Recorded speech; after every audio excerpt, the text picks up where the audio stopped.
Hey, everybody. Welcome to Exploring Higher Realities. And this is actually going to be our first interview ever on this channel and podcast. And today I have the honor and pleasure of having on my good friend, Darren King, who is something of a cosmic elucidator. He's got a number of podcasts and courses, notably Point of Convergence podcast, also Liminal Frames, which he co-hosts with one of our friends, and Event Horizon as well. And uh, everybody's gonna see and hear here. Darren is just uh, an excellent communicator and has a knack for taking complex ideas like something like higher realities and bringing it down to something understandable. So, welcome, Darren. James, I'm happy to be here on your show and honored to be the first guest. Yeah, this is like the inaugural episode of the interviews that we're going to be doing here on exploring higher realities. So before we hit record, we were talking a little bit, and uh, one important before we even get into everything here, let's just preface everything with language. We're going to be using words like spiritual, consciousness, higher self, the multidimensional self, uh, and a host of other terminologies and words that when people hear those words, they're going to have impressions, assumptions, conscious or subconscious, on what we mean when we say those words. So, something that we often talk about together is the language. I don't want to say barrier, but the hurdles that we sometimes have with language. So when it comes to language and trying to communicate effectively and skillfully ideas that may be confusing or people may already have assumptions on what they mean, how do we navigate language and communication? Yeah, it's a great question. And one of the reasons why it's great, and we were touching base on this before we started recording, is that I think the root way of communication is actually telepathic. That because we are all shards of the same source consciousness, ultimate mind, if you will, because of that, we actually share a field of consciousness. And I think there's interesting questions around why is it that we have to use language and can't actually all be telepathic all the time? But that said, I think you can still employ your deep mind to relate to people. And I would say that when I'm working with different people I coach, when I'm talking in my classes, I try to tune in and read the room, if you will, and sort of see what the possibility space is, and then choose words accordingly, right? Because you want to choose words on the one hand that won't alienate people. You want people to feel like they can understand what you're saying. But then over time, and depending on how sophisticated the audience is, how familiar they are with these notions, I might use much more nuanced words to describe something. Because what this really comes down to is exploring really subtle realities. These higher realities you're referencing in the title of your show are more subtle. And so precision really matters, and having a lack of distortion really matters. So choosing the wrong word, which it might seem like not a big deal, actually is a big deal in these realms. And so I also want to say that when I'm tuning into which word to use, it's not a cognitive or a cerebral process. It's actually an intuitive process. So often what's happening, I've mentioned recently how I have this unusual neurological configuration where both sides of my brain are operating pretty much all the time. And so what I find is that I experience things impressionistically, holistically, and then use the other side of my brain to translate that with words and pictures and metaphors that people will relate to. But I also have found that what word, what phrase, what metaphor will work in any given moment is arising in the field as we speak. It's not going to be the same thing every time. And so a big part of this is not only having the right language, but being fluid in which language you choose based on what's actually arising in real time in the field. Yeah, and even with the title here of exploring higher realities, I kind of I like the sound of it, I like the vibe of it, and that's in part where I'm going with that. But at the same time, I it higher reality is like, what does that mean? So I don't want to give people the impression that it's something out there. So yeah, part of that is going to be me communicating through talks like these and through videos that I do. But like the higher realities thing, it's like such realities are ever present all the time. And in some ways, you can even say they're inner realities, right? Or that's the gateway to access them in some cases, and in a lot of cases. So even me, I get caught up in the language thing in a sense. Um, but it's, it is purposeful in a sense as well. So given that, we got the language uh, preface there. That's our disclaimer.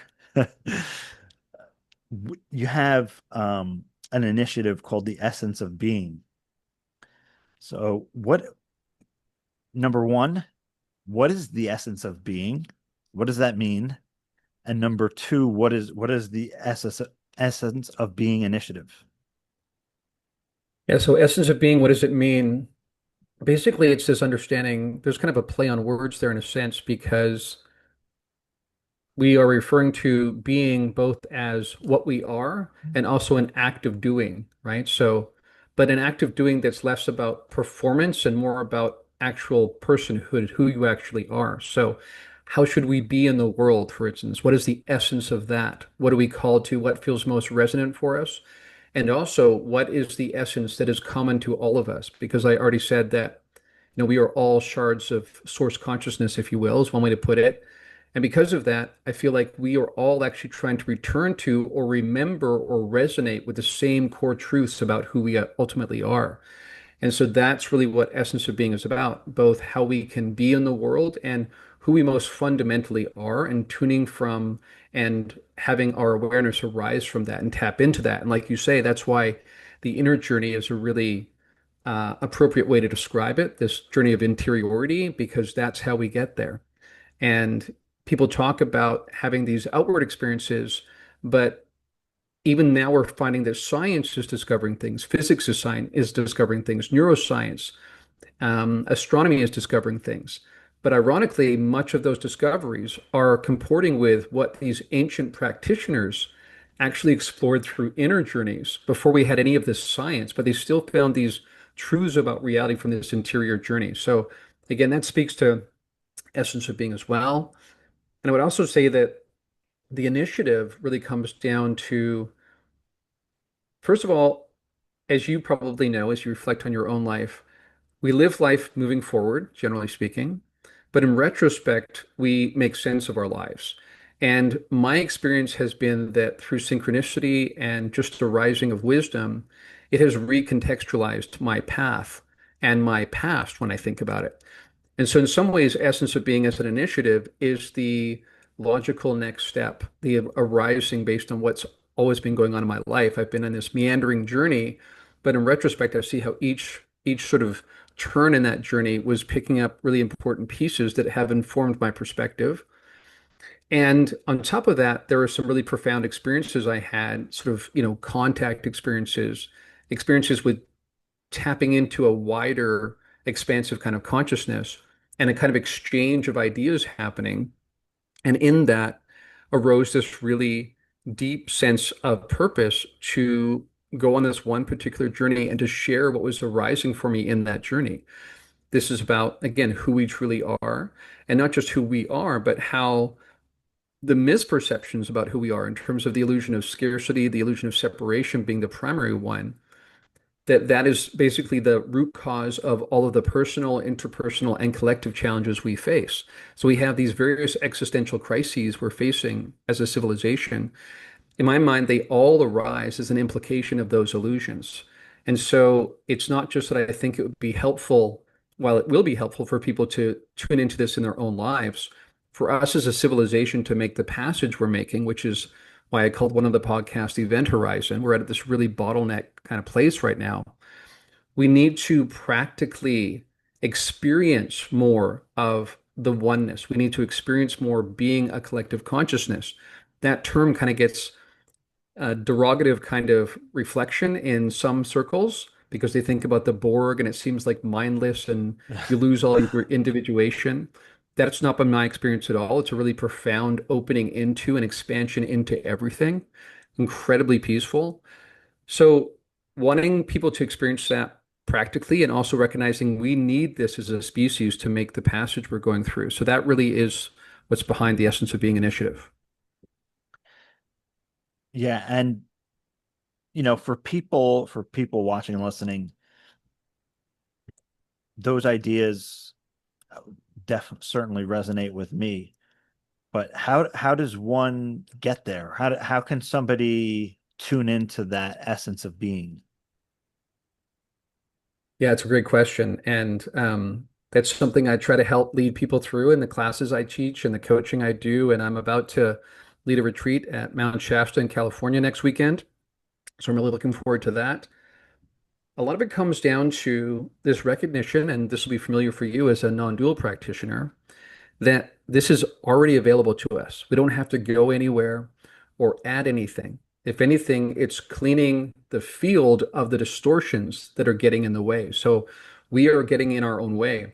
Our cultural framework has created all sorts of distortions in terms of the way we even are tracking for aspects of reality that might be arising that just go outside of our awareness because we've just been trained not to see it.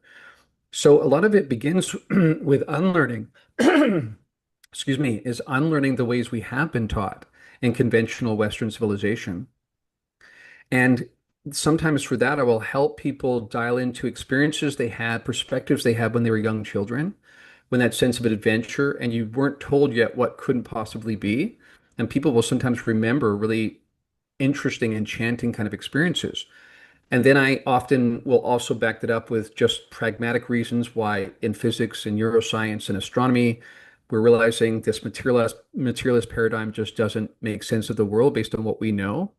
So once you've kind of loosened people up that, okay, maybe there's something more here, then you want to help them go on a journey so that they can experience some of this themselves. Sorry. So it's both a combination of curriculum where I'm teaching various aspects, but also wanting to give them an experiential way to hold on to it. So often there's a guided meditation in each class. This happens in the retreats as well, so that people can recognize what I like to call like subtle anatomy that is also coming online. So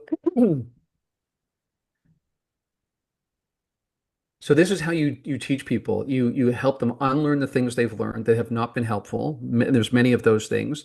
Many of the issues we're running into as a society are because of those things that are not in accordance with the way things actually are. Things actually are connected. There's a flow state between things.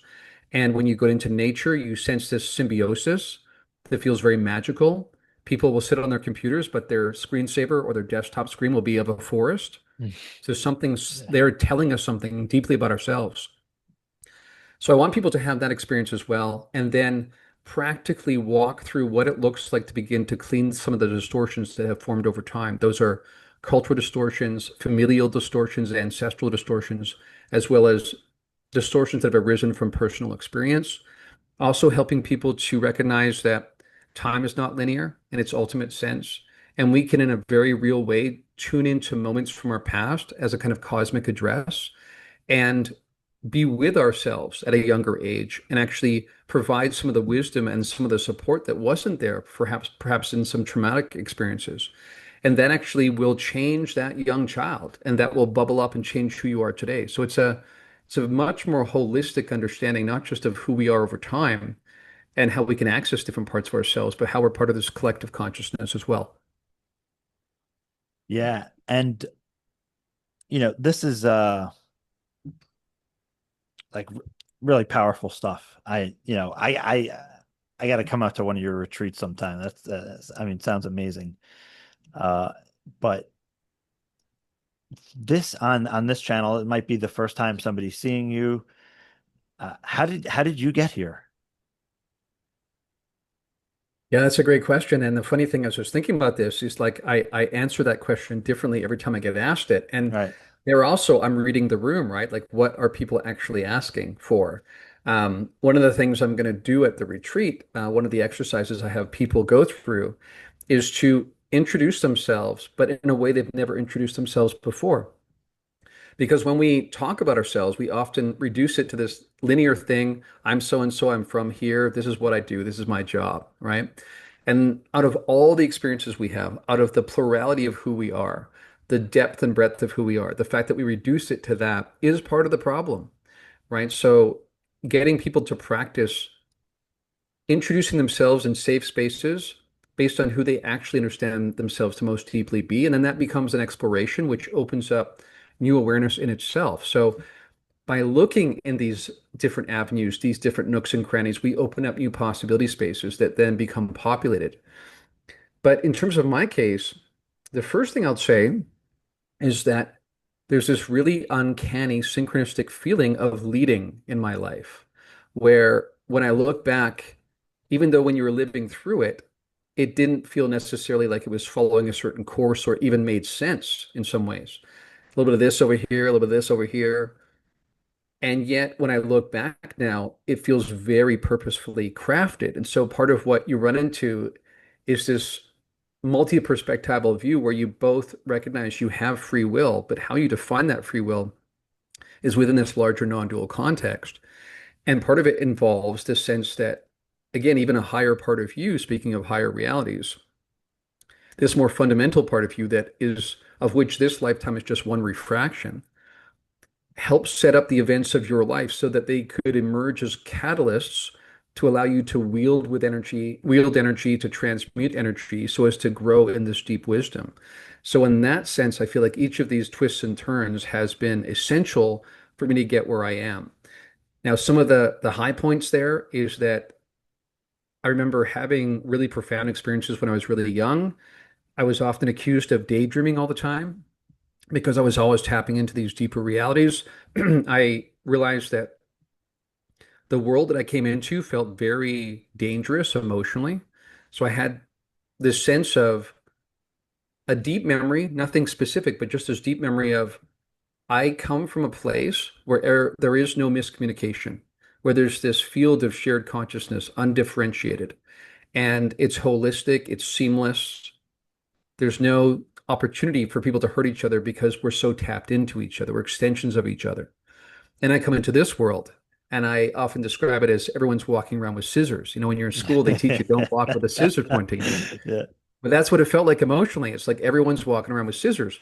So initially, I responded by becoming super intellectual and sort of closed off emotionally as a pretty young kid.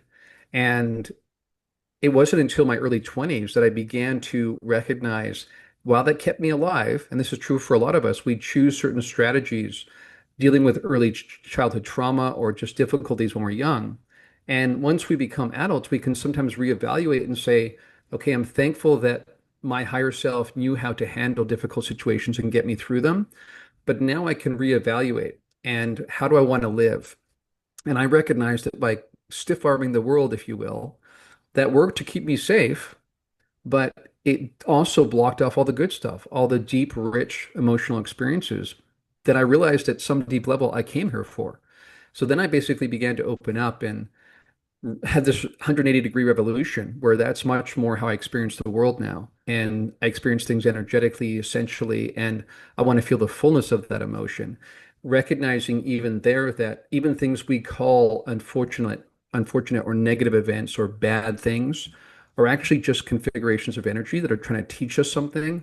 And if we shut those down, if we want to ignore those or we have aversion to those things, then we miss half of the information, not just information for us to take in, but energy for us to wield and to work with. So then I kind of went into a period of time where I ended up in Christian circles, mainly because friends in high school, that was their identified spirituality. If I was in a different country, it probably would have been something else, perhaps. But I was in those circles for a period of time and kind of really meandered around from evangelical Christianity, fairly conservative, to much more Pentecostal and charismatic kind of Christianity, and then looking into Eastern Orthodoxy, which now you've got some not so Western notions, and there's a lot of mystical, esoteric aspects that come in, deep experiential elements that were part of that different way of being Christian. And from there, also Catholicism and the depth of history and there Thomas Merton's teaching as a monk who began to dialogue with these Zen monks and recognize at these deep, deep levels, there's not so much difference once you get past some of the facades. At that deep level, experientially, very similar. So that launched me into Zen Buddhism and my non-dual journey. And from there, also Vedic philosophy, Hindu teaching, and also then discovering integral philosophy. You and I often talk about spiral dynamics that arose in there. What I love about integral philosophy is it takes all of the awarenesses we have, all the new developments that have arisen in our understanding of the human psyche and human psychology from the 20th century and whatnot, but also pairs it with these ancient teachings and these ancient wisdom traditions, recognizing that both have value. So rather than flattening everything and saying there's either a spiritual world or the physical world, Integral really put them together and said you cannot reduce one into the other, and we have things to learn from both of them. My only issue there, was that I began to recognize that a lot of the Western practitioners, in a way, kind of worshipped the territory or worshipped the mapping, worshipped the terms, and I wanted something really experiential. So Ken Wilber famously said, "The map is not the territory." And that was my experience. And so then I studied under a teacher named Thomas Ubel for a period of time who understood the integral philosophy, but was investigating what he called inner science. So this deep interior journey and how we can identify things and how we can navigate these deeper structures of reality or higher realities, depending again how you want to look at it. Yeah. Right. And that was a big journey for me then. And so it's kind of been all over. I was part of the integral movement in California when I lived there. I led shamanic journeys when I was there because shamanism has been a big piece as well that has helped inform my understanding. So I take all of that, right? That really rich, diverse background, and it might look like it's all over the place, but in retrospect, looking back now, it's helped inform what I do and what I teach now. Yeah, that's amazing. I mean, that sounds like a journey to me. Uh, yeah, wow. I mean, there's a lot there. That was a beautiful and articulate way. And to your credit, I've never heard you explain yourself that way before, and we've talked many times. I mean, I think I've had you on my other podcast maybe at least 4 or 5 times, and Right. we always do some kind of version of like, "Hey, Darren, who are you?" And how'd you get here? So that was wonderful. You you mentioned a word in there, and it gets to this language thing, but it also speaks a bit to the name of this podcast, exploring higher realities. You mentioned the term higher self. So that again, I can say that, you can say that, and the people's imaginations are going to fill in what that means. So when it comes to the idea of higher self, how would you describe that?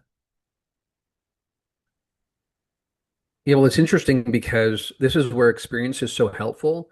And one thing I really want to emphasize here, because we're largely dealing with an audience that's been arising in Western civilization, that none of these notions are really primarily cerebral. They're much more experiential.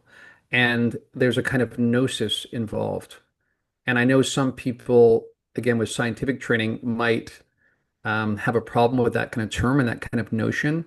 But it really comes down to the fact that because we are all extensions of reality, we are channeling a certain perspective from the one ultimate mind. Because of that, we can tap into the field directly. That doesn't mean we won't distort it to some degree based on our history and our interpretations and those kinds of things, but we can tap in. And that's why a big part of my journey has been learning to clean those distortions, not out of any kind of religious guilt or anything like that, but because I want the most raw, undistorted access to reality I can possibly find. Because I found it's incredibly peaceful and open-hearted and connected.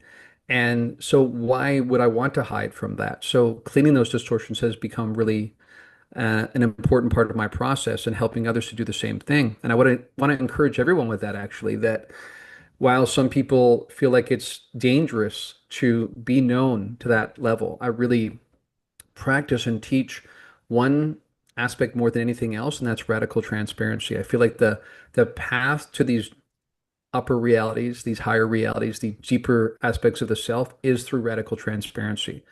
And I think, again, that would solve a lot of our problems societally as well. So as I've pursued that and tapped into that, I have tapped into an aspect of myself that feels that it transcends this notion of Darren. And I've been in various non-ordinary, as they're called, states of consciousness, where I'm tapping into an aspect of myself that has much less of a story in terms of being attached to this particular story. And it's almost like this notion of Darren is this tiny thing off in the corner when I look over in that direction. And I have this sense that often I am being used as a conduit, if you will, but a conduit for an oversoul that is still me in some ways is the most essential me. That it's a me that is being informed by different lifetimes that I look as happening simultaneously rather than one after another sequentially. Again, linear time being kind of an illusion of the experience. And so when I tap into that oversoul, that higher self, it's basically what informs my perspective. And what I try to do with this body mind, Darren as he exists here, is basically position myself through attunement with that higher self so that I become a vehicle of expression for what wants to move through me energetically. And that involves also what I end up doing. So often I will kind of telepathically, prophetically know what's going to happen when I tap into this. So when I tap into this with purity, with having done a lot of the cleaning of the distortions, then what wants to arise in reality is kind of like, you're the stream that merges with a much bigger river that's powerful, that has a trajectory, and you let yourself flow with that river. And so that is how I sort of experience the oversoul or my higher self, because I, speaking again of higher realities, sort of see it as this is one refraction of uh, a multinodal kind of Darren at an oversoul level that is not Darren. It's something much more than Darren, but Darren is one part of that. And that at even higher levels, then this oversoul also joins with other beings and is its own kind of consciousness. And I think here about the psychologist Donald Hoffman, that's even proposing that consciousness is primary. And he has proposed that basically you have a single consciousness, then you have a conversation like we're having, and that's its own kind of consciousness. Then you have group consciousness, and on it goes. Species-wide consciousness, collective consciousness, like it's described in the raw contact material. And eventually you keep spiraling that up all the way to source consciousness. So that is my experience that I sometimes will be able to tap into that. When I tune into that, again, it's not so much words that come through, it's more an impressionistic experience. It's very holistic, and I intuitively know how to align myself in terms of the decisions I make, the things I adopt in life, what I choose over another thing, so that that energy can move through me. So it's both an extension of who I am and to some degree beyond what I am. And speaks to this notion of a holon, which is something that Ken Wilber and different people have discussed, where everything in reality is kind of its own individual thing and part of something larger. So this really plays in here, and that's kind of the way I look at the entire thing. That's a very wonderfully and clearly articulated. I love that. And that's one of the things I love about your podcast. It's only something that can come out in Darren fashion, even though it is a fractal of the greater, right? A wonderful one at that. Uh, but wow, there's so much to go on what in everything that you said right there. And one of the importances, and you mentioned it there a lot at the beginning, was this clearing of the lens of perspective and such, which is actually in the first few sentences of the Yoga Sutras of Patanjali. Patanjali is describing what yoga is, and the way he starts off the Samadhipada is by saying that yoga is the stilling of the reverberations in the field of awareness. Is one of many kind of ways to say that. Uh, but again, this thing about radical transparency is, actually, in other words, is part of the yoga yamas, of satya, truth, and it's a practice. And again, I love another point you made. It's not for the sense of like a moral obligation, right? Which it's great to have that kind of moral obligation. I think that's a clear conscience, but it's also a practice in being truthful that you're more readily able to recognize truth when you are practicing truth. So there's an important dimension to that. And it's not just about detecting deception, right? I mean, that's such a superficial level of it. It's the truth in a sense. There was a saying, I believe it's by Goethe, was wisdom lies solely in truth. But in practicing truth, there's an aspect that is you're seeing deeper into the truth of even reality itself, right? So that's maybe a deeper level of like, oh, somebody being honest or not. There's much deeper layers to that, right? As is what I'm seeing visually true? Is there more to it, right? And that, even that, there's many levels below that. But so just I actually want to get into that, this idea of truth and radical transparency. So what is radical transparency? Yeah, I'm glad you asked me that because there's a lot of components to it. And really interesting, the more you practice it, the more you see. And this kind of speaks to why it's so powerful because you begin to recognize the ways that it's not being practiced, the opposite is being practiced. So it begins with a commitment, usually in relationship, in a trusting relationship, to be open and transparent and speak the truth and be authentic. And, in some new age circles, that's kind of a catchword, being authentic. And sometimes people will use the language and it will be detached from the actual energy they're expressing. And this is one of the things actually that radical transparency arises in your awareness is that you begin to tune into the difference between, speaking of language, the words being chosen and actually the energy beneath those words. And you become really adept at picking up where someone their energy drops off, even though they keep speaking. And you can tell in that moment that they are no longer not speaking their truth, as we might say. It's not truth that truly resonates with them. And part of the problem with our society's obsession with political correctness sometimes is that we rehearse ways of saying things that we don't necessarily own as our own truth. And that over time creates habits where we don't recognize that deep connection. So it begins with finding people that you trust and choosing to be radically transparent, which is to say, there are no things hidden in the closet, that you're willing to discuss anything and everything, including, for instance, one big one in our culture that doesn't get discussed a lot. And it's often not discussed in these terms, but it's a very spiritual and very powerful energetic source, and that's sexuality. Right? So that's something that's very rarely talked about and yet it's ubiquitous in our culture, right? And so you find ways to be incredibly honest, transparent about your own experience of that and the duality you feel in that and other aspects of yourself. And as you do that, you tap into deeper and deeper levels. It's almost like, you're playing this video game where those video games where you have to clear certain blockages at one level and then it opens up and you drop to a deeper level. It's like that kind of experience. And what I found is that it's not a one-time process. It's a ongoing process where you tap into deeper and deeper and more subtle levels of reality and yourself. And this is when you eventually begin to tap into the oversoul and you begin to recognize in a way there's not a lot left of just Darren because so much of the distortion has been cleaned.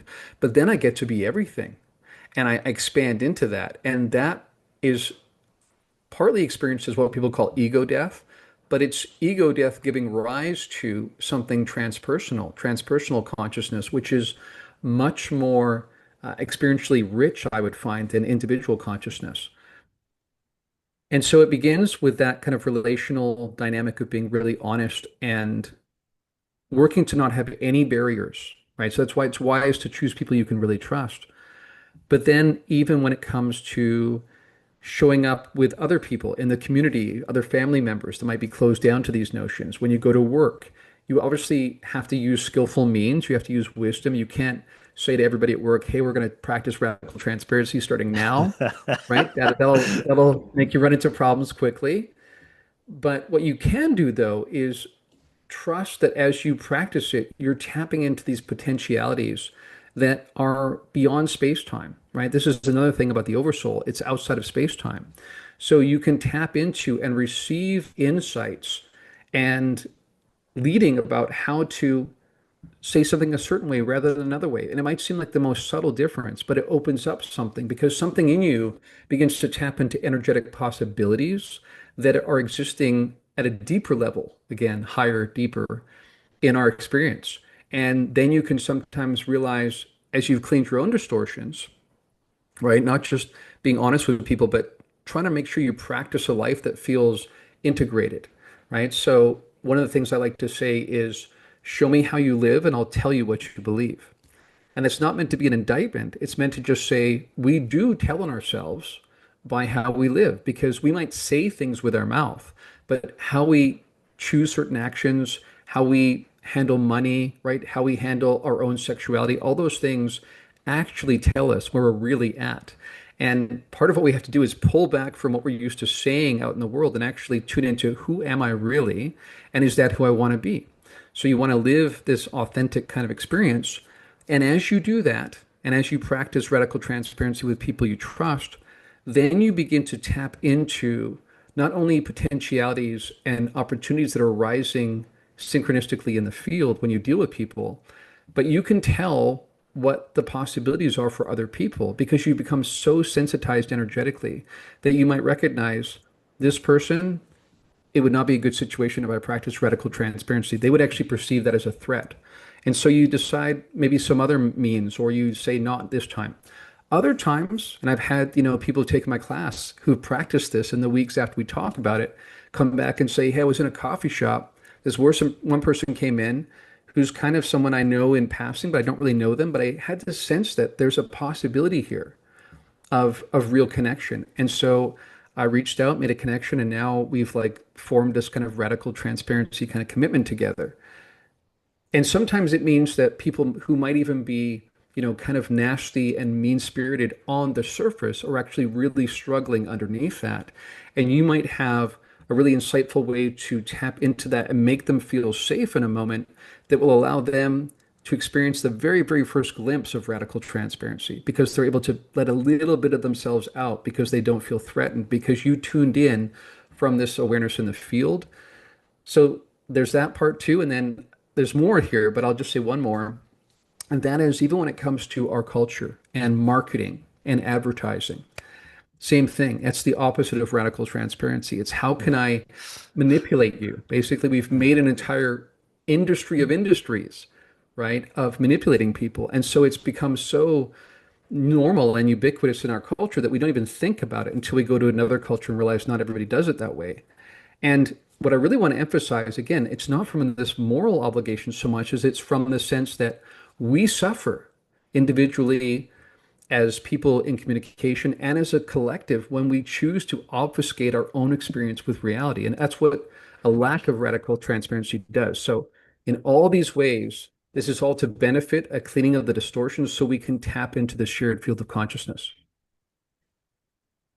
Yeah, and that's really powerful stuff and a lot of great things to keep in mind and something that you can make a practice in your life. Getting to maybe the bigger picture of that, so to speak, is a term that I've heard you use is spiritual hygiene. So what is spiritual hygiene? How does radical transparency play into that? And how does one spiritually hygienicize? Hmm. Right. Well, I mean, I like to sometimes begin with an analogy that if you were to, plan an expedition to the Amazon jungle, you wouldn't just pack one pair of shorts and a t-shirt and sneakers, right? Like you would bring a lot of things so that you're prepared for the experience. And I would say we want to have the same perspective when we're exploring these other realms, these other aspects of being.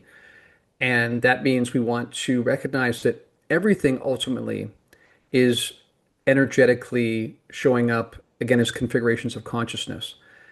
And what that means is these are like waveforms that interpenetrate, and there's interference patterns that happens between these different energy forms. And so, in addition to that, there are some energies that, speaking of higher and lower again, higher density and higher frequency, which are more powerful, they're more resonant than the lower vibrations, if you will. So, certain aspects like fear, greed, shame, hatred, those are very low vibration kind of elements. And you'll often hear those kind of terms bantied about in New Age circles. But there's a reality there that literally, if you are experiencing that, then that is how it's going to show up in reality. And so it's really fascinating when you think about how when people hold positive intention or pray over a cup of water, and then you grow something with that cup of water versus a cup of water where people are directing hatred or anger or shame, and it literally grows differently. So these elemental aspects fundamentally change how reality shows up. So when we're going to explore these different realms, as well as our own realm, by the way, I want to point out, because we sometimes make the mistake of going, I'm going to go into a deep meditative state, or I'm going to take hallucinogenics, or I'm going to go to Peru and work with a shaman. I should probably do some spiritual hygiene. But actually, the second we go out the door, the second we wake up in the morning, we should actually be practicing spiritual hygiene. And that shows up in ways like, for instance, say if you come home and you're about to join some people in a collective shared consciousness exploration, you're going to come into a guided meditation to hold intention for positivity and peace in the world, for instance. But you're going in and you have this negative energy hanging on to you residually because somebody cut you off in traffic and you haven't let go of that, right? Or you had a really unfortunate experience with someone at work and you haven't let go of that.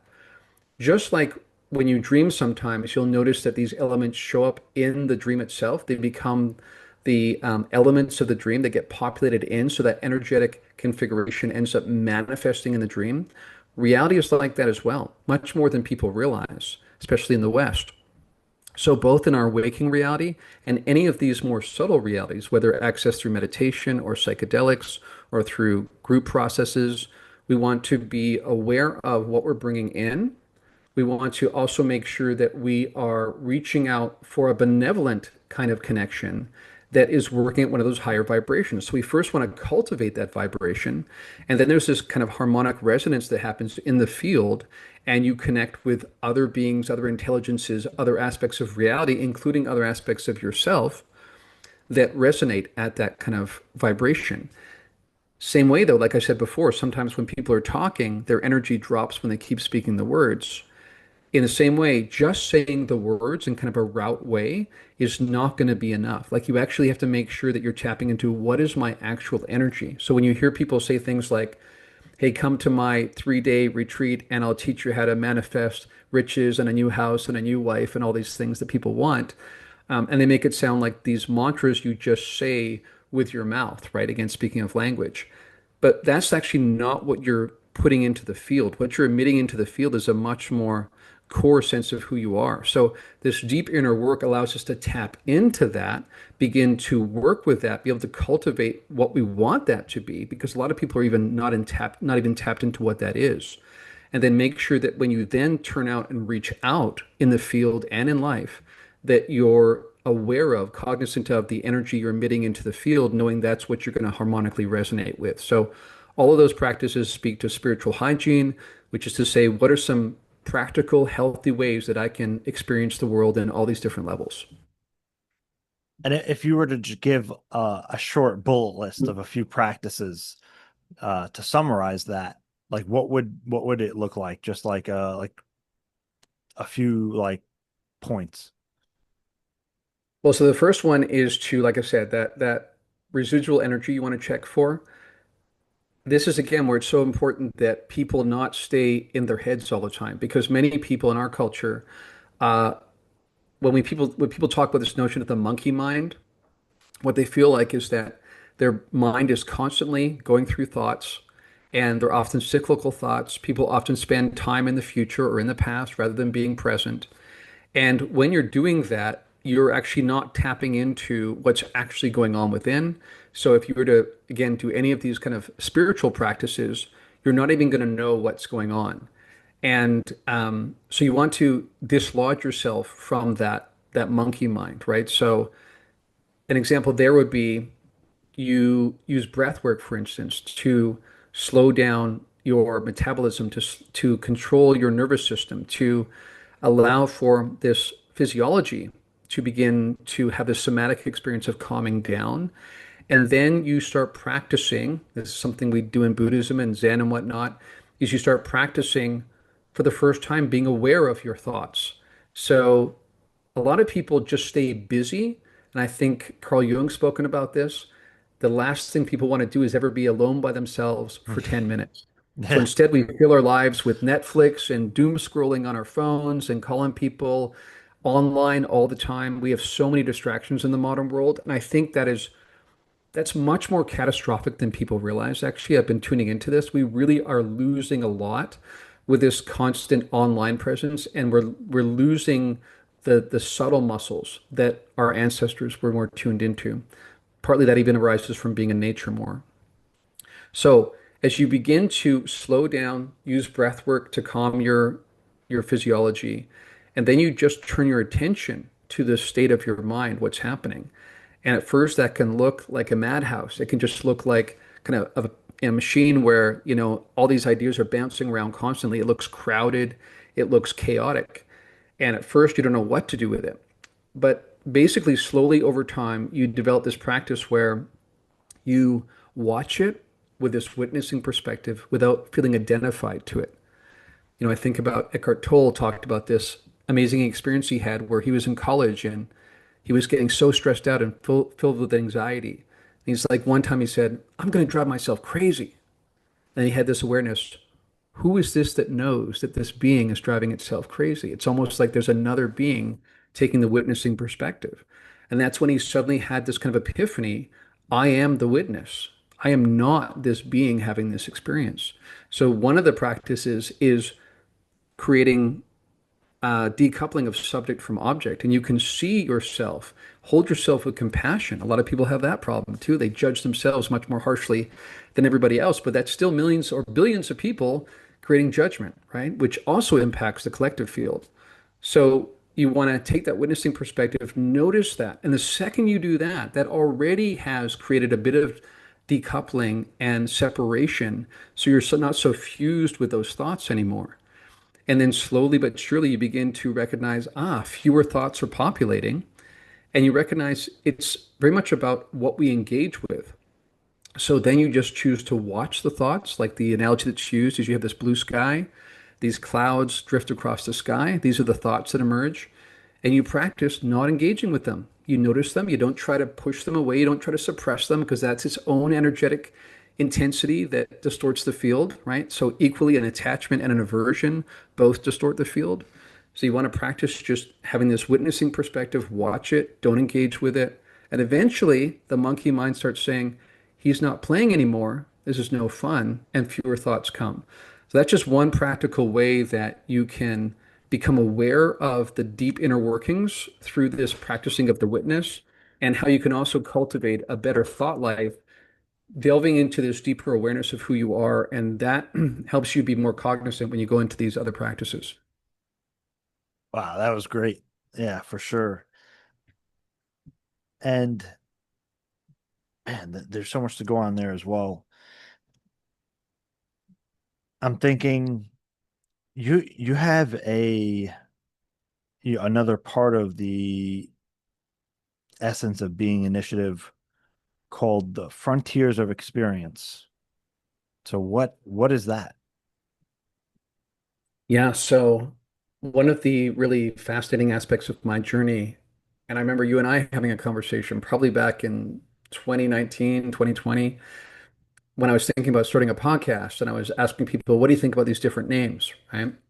And point of convergence was one of the names.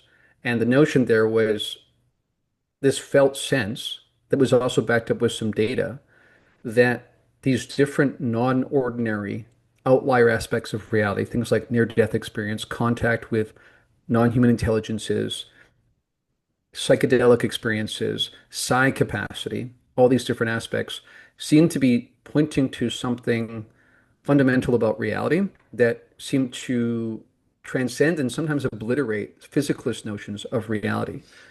So, Frontiers of Experience very much is several years on from that, an exploration of each of those different kind of contact modalities, and not only the nuances of each one, but what they all are together telling us about the nature of reality. So we, in each week, would explore a different one of the modalities. So near-death experience in one, OBEs, astral travel in another, clairvoyance and remote viewing in another, contact with non-human intelligences, psychedelics, on it goes. And in each one, we would talk about what the experience is like, and also in that often have this awareness of the multidimensional self, this broader sense of the self, but also the fact that inevitably each of those is pointing to something about the nature of reality that basically is describing a participatory cosmos where we are an extension of the cosmos. So we often hear people talk about we are not just populating the earth, we are an extension of the earth. That's also true of the cosmos. It's participatory, it's relational. And when we think about things like synchronicities, that's what it's speaking to, that as we become aware of and relate to life, we experience life differently. Life actually manifests differently around us.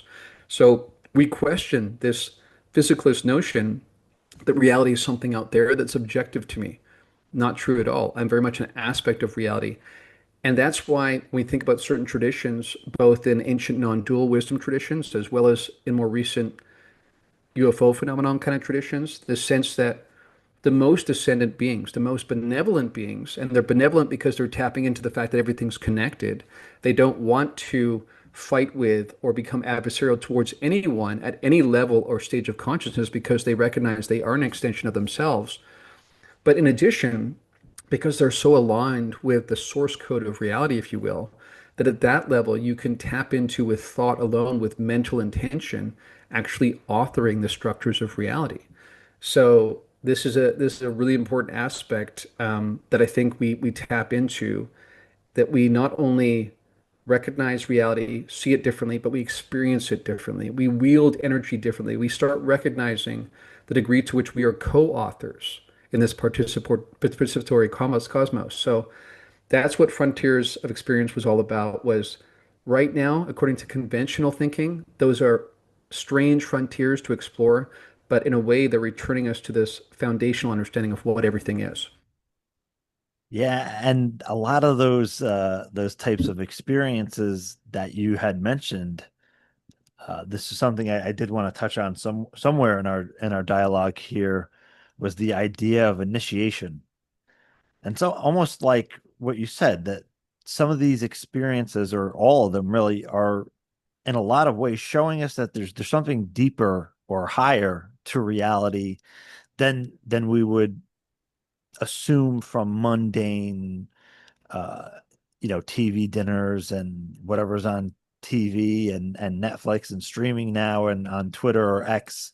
It's so easy to get caught up in those, but often, you know, people will have this almost like an initiation through one of these modalities or experiences, and they have a complete uh, reflection point where, what people have called ontological shock, which makes you completely reevaluate reality, yourself, your place in reality, your orientation, and based on that, what does that mean then? What are the implications of that? So, what is your impression or thinking based on the this kind of multifaceted path of initiation, and what is it? What is initiation? Yeah, great question. And it absolutely is a key aspect of it. And it prompts so many interesting questions once you realize it really is happening. And it's happening in each of these modalities. And, this led me, for instance, I gave a couple of recent talks in Houston and in Denver. And the title of one of those talks was contact as a mechanism for worldview transformation, which speaks to exactly what you're discussing there, where people come back, if you will, from these experiences and no longer worry about material pursuits. They no longer care about stuff.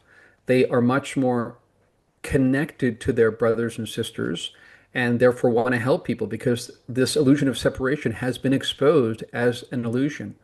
They no longer fear death. These aspects emerge in each of these, which is really fascinating because it kind of points to the fact, again, speaking of higher realities, that this reality is kind of subsidiary to a subsuming reality or realm that feels, again, interestingly, more real than real. When people have those experiences, they say, this, in retrospect, feels like a virtual reality. And I've had that experience. I had a really profound experience on Christmas Day after following this specific protocol. I've had many really profound experiences that have fundamentally changed my perspective through experience, not through anything cerebral.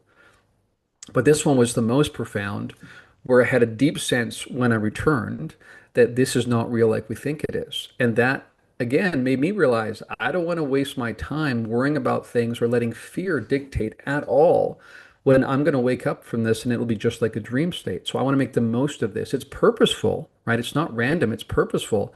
And I actually tuned into how every event in my life is arising purposefully as a catalyst to allow for this energy transmutation. But on top of that, what this also speaks to is that you're being initiated by someone or something. Sometimes this also feels like a greater expansive sense of who you are, right? So we're in some ways initiating ourselves from different levels of this kind of fractal pattern.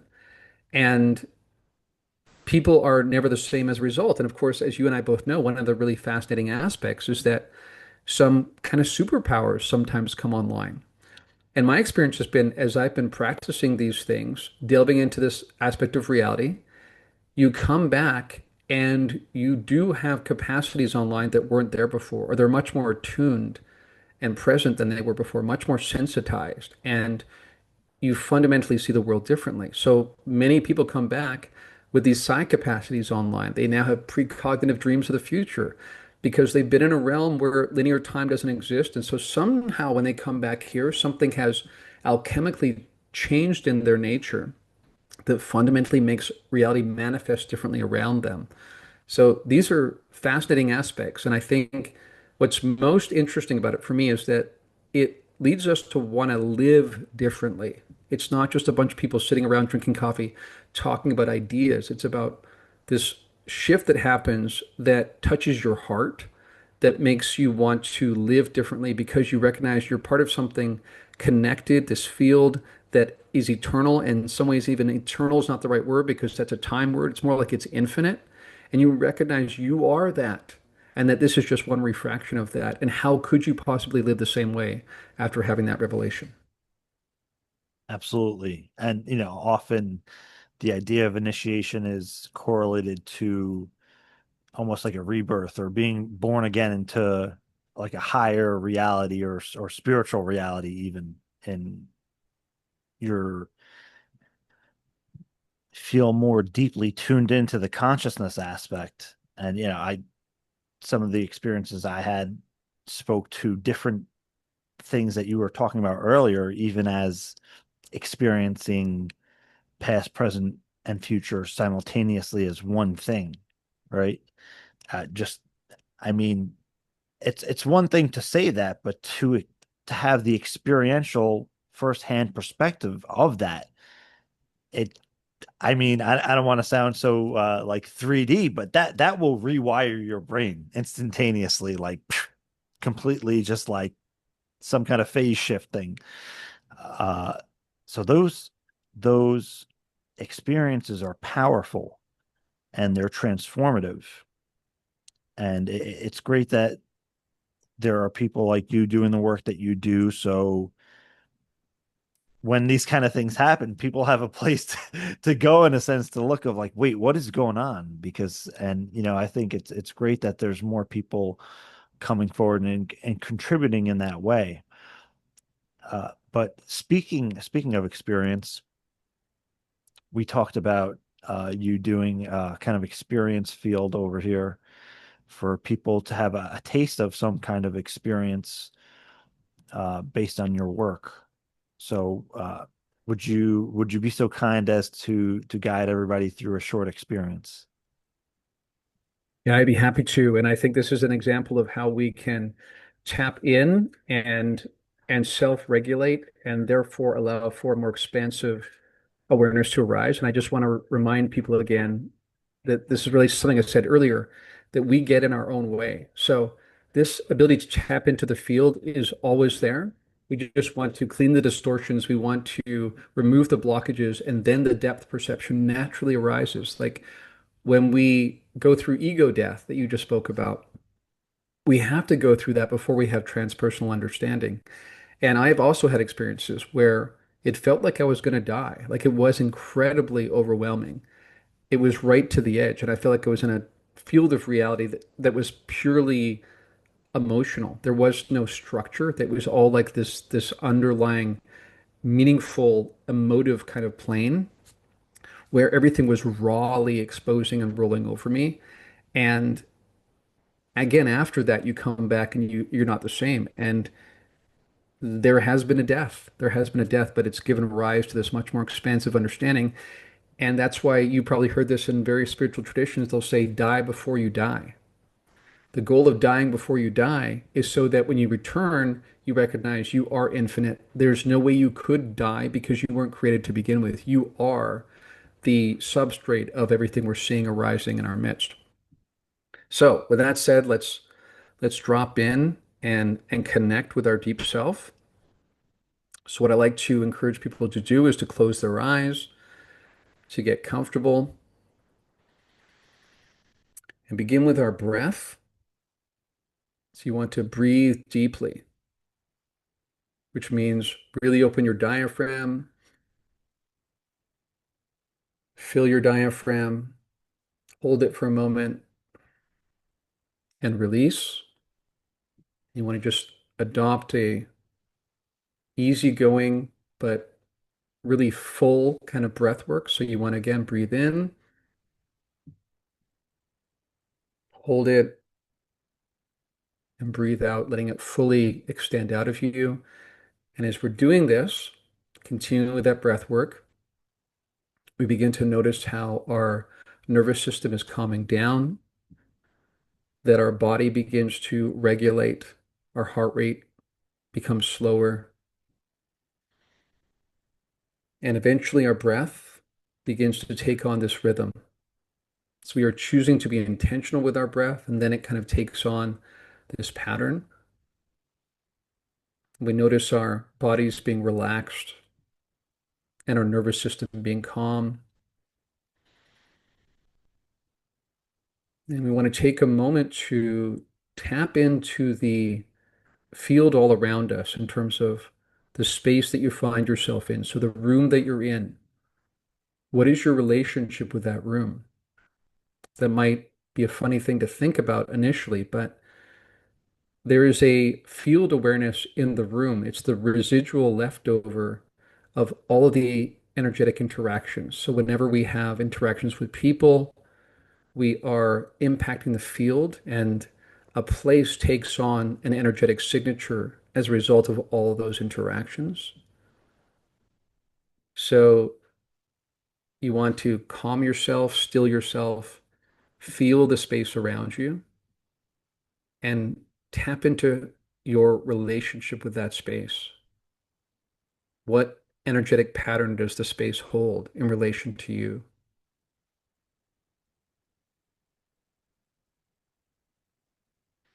And this can make us aware to be intentional about the kind of activities, the kind of way of being that we demonstrate in our space so that we can cultivate these sacred places. People go to different parts of the world that where people have prayed or held intention for decades or sometimes millennia, and they can feel it in that place. Some of those places are known as thin places because they are so regularly tapping into more subtle, higher realities that there's a pregnant kind of sense of that in the field, especially when you quiet your mind, quiet your senses. So cultivating this relationship, this awareness, we're expanding our awareness of ourselves, of the field we're connected to, of each other. And then finally, we want to, with this breath, again, still doing the deep in breath and releasing, that with the in breath, we want to picture ourselves pulling in this essential, clean energy through and having it flow through and infill our entire body. So with the in breath, in addition to oxygen, you are pulling in this essential energy and you're following that energy with your consciousness throughout your body. So you follow it down through your chest, your abdomen, down to your feet, and back up again. And you can begin to notice this kind of figure eight pattern, or actually, what I encourage people to do is notice what pattern you see, because it'll be different for different people. This is how we tap into and extend these capacities by watching and noticing what's happening.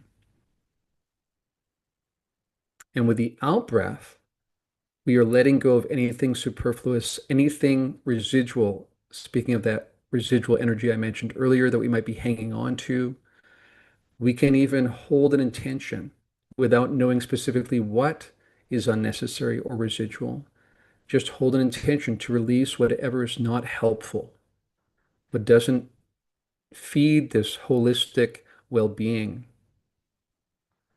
So with the in-breath, taking this essential energy flowing through the crown chakra and following that through your body, even tuning in microscopically to how every cell of your body, like iron filings in the presence of a magnet, align to that deep sense of purpose and identity, this overall soul sense that channels through with energy that's always clean and undistorted, that exists outside of space-time. So letting this infill your body and holding an intention for health and well-being in your body, knowing just as we do with the placebo effect that the way we hold this intention in our mind, the thoughts we entertain, change our physiology. So we want to take the time to very proactively choose health and well-being. We want to picture flow happening in our veins, releasing of blockages.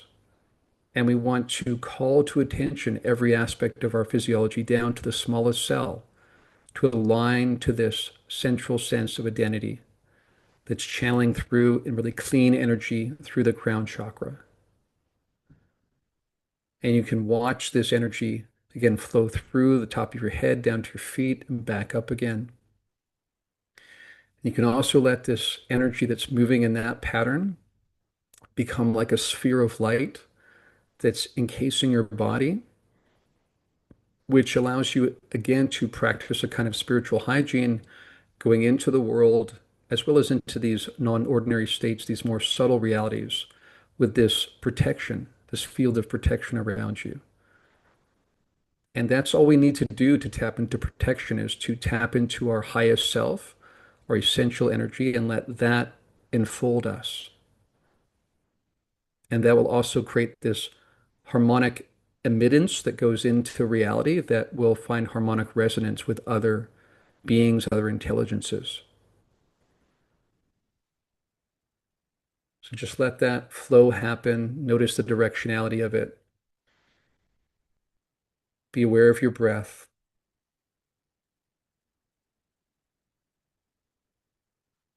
And then when you've gotten to the point where you feel this movement has completed itself and that this sphere of light is kind of taken on a life of its own, and that movement can happen without having to give conscious intention to it, you can draw yourself within, ground yourself, hold this intention, practicing this fairly regularly so that we are going through the world with this protection and with this clear essential energy helping to clarify our intention and determine our actions.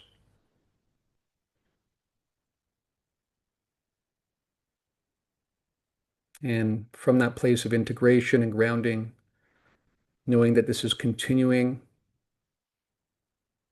we can rest in that reality and open our eyes.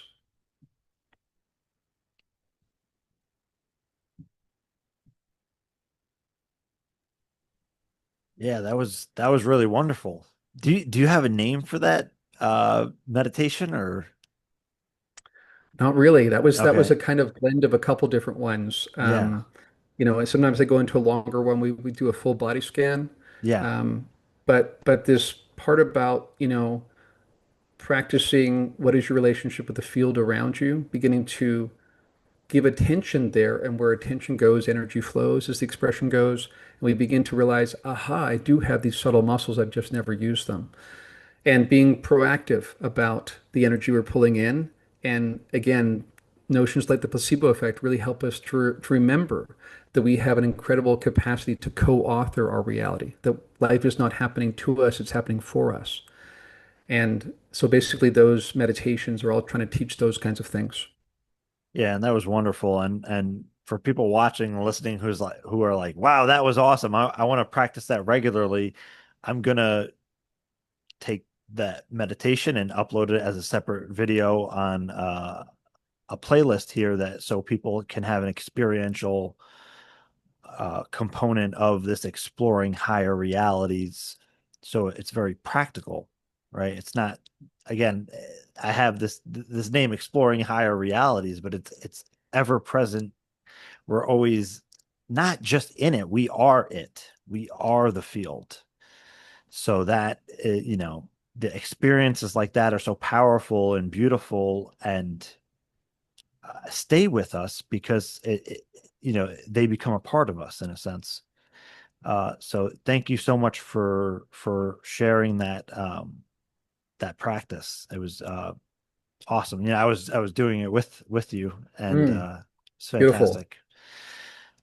So again, this idea of exploring higher realities for maybe people who are just discovering, wow, there are higher realities or subtle realities. There is more to reality than going to work and going to sleep, waking up and repeating, right?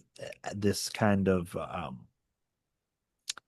zombie mode or survival mode that people get into because of the challenges that are around us in the modern day. You know, what what would you invite people to do who are just discovering like, wow, this is real, right? Like there there's a there is more to reality, there's more to myself. What would you invite people to do to get started on that path? Yeah, it's a great question. And one thing I want to point out to people is that even from the beginning, you want to begin to practice answering that question intuitively. So we are not only trying to discover this higher aspect of the self after a long journey, but in the very first moment, we're trying to begin that journey. That is being, in some ways, some very real ways, being initiated by that higher self.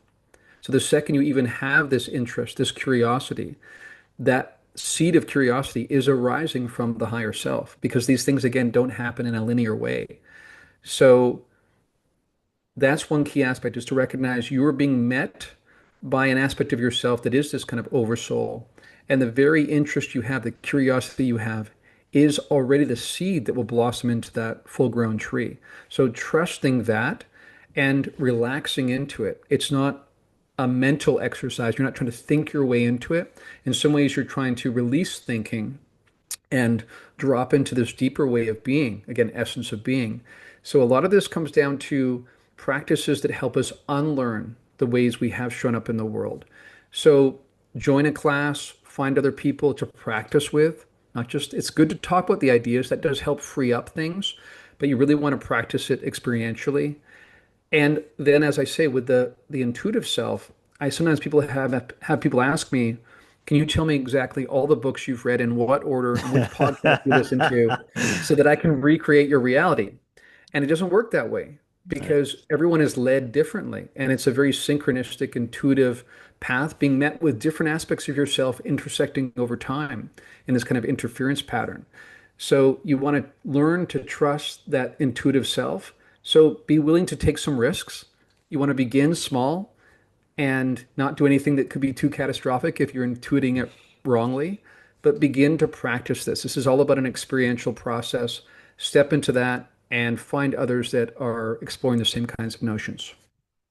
And this question may sound redundant, but what would you just say to somebody, let's say, that had been on the spiritual path or this consciousness exploration or this kind of self-realization path, and at somewhere in their life, without even realizing it, they started to trek off onto a different way, and then maybe they haven't even realized that they're straying from this path in a sense. What would be some words of advice into kind of remembering? Yeah, it's a good question. And I would say that, just as I said earlier, that in retrospect, this perspective that arises helps to recontextualize your entire life. That also means the moments where it looked like you were off track. And I'll sometimes have people say, especially those people who are coming from spiritual traditions where they feel a lot of moral obligation or you should. This is another thing I talk about in radical transparency. Even the conventions of our society, you should do this, you shouldn't do that. And again, it's separate from you. It's something you're ascribing to that you don't feel.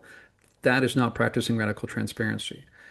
So we want to recognize that each meander in the journey is helpful and is trying to teach us something. So in that sense, part of what we're doing is learning to trust ourselves. And that means even decisions that look like the wrong decision from a certain point of view, a season that looks like a wasted opportunity, probably isn't. Probably some part of us chose that because we knew that we needed that kind of contrast to later on have some sort of awareness that would forge us in a new direction. So I would say definitely don't self-judge. Again, that's a huge part of the problem in the world is that there's all this self-judgment going on. And have this seed of curiosity. Again, a really key companion in this, in addition to practicing radical transparency, is curiosity. So the very fact that you're aware that you've been down this path and it seemed maybe like materialistic or off track, but now you're having some new awareness dawn again. So hold open the possibility that that off track kind of mode was purposeful, that it was arising to teach you something that will now become the fodder for the next alchemical transformation you're going to go through. So trust the process, trust your deep self. And just like we talked about removing distortions, self-judgment is one that is really not helpful. It creates this resistance in the field. So stay curious, stay transparent, trust that in retrospect, these things will make sense and that things are not arising just randomly. They're arising purposefully in a kind of synchronistic sense for the sake of the cultivating of deep wisdom. And that can even involve seasons that look like wasted opportunities.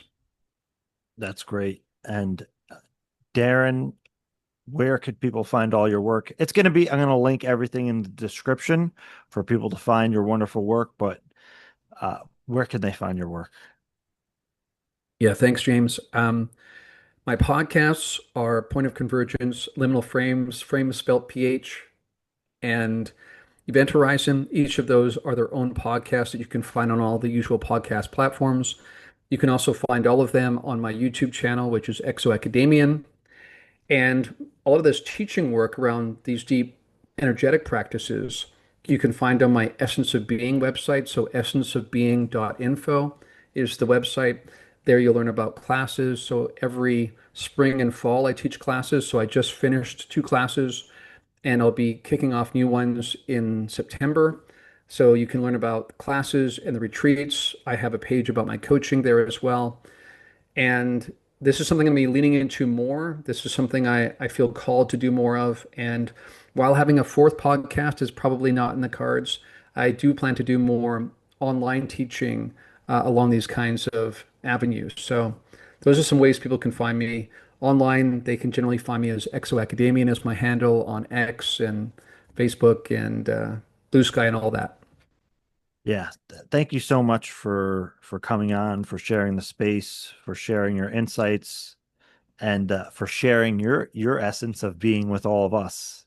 Yeah, Well, James, I really appreciate the opportunity. This is actually pretty exciting for me, and this is exactly the kind of thing I want to do more of. I want to talk to people about the ways we actually can do this pragmatically.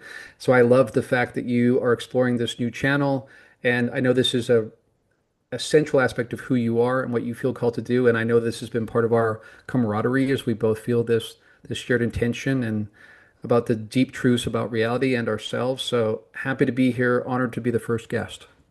absolutely. And it goes without saying, we're gonna have you back on many more times in the future. So thank you again, and I'll speak to you soon. Okay, sounds great. Thank you.